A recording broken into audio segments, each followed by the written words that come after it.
Kami sangat berharap kepada pemerintah, Bapak Jokowi, Bapak Bupati Aceh Selatan,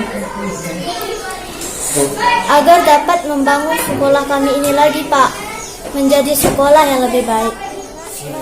Mengingat sekolah kami di perkotaan, terasa di pinggiran. Sekolah kami tidak memiliki pustaka. Ketika ada tugas, kami tidak bisa mencari bukunya karena kami tidak memiliki pustaka, Pak.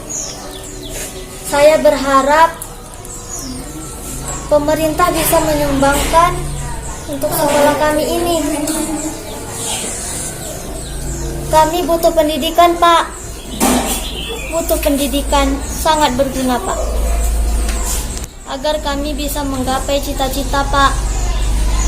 Kami berharap ilmu yang kami dapatkan di sini bisa sampai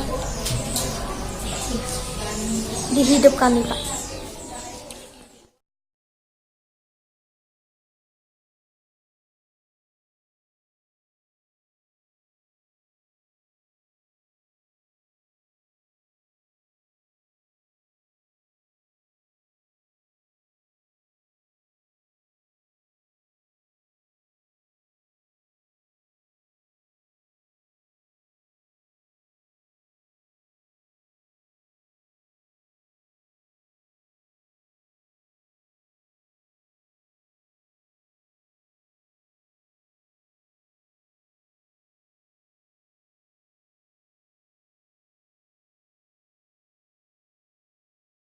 Semuanya.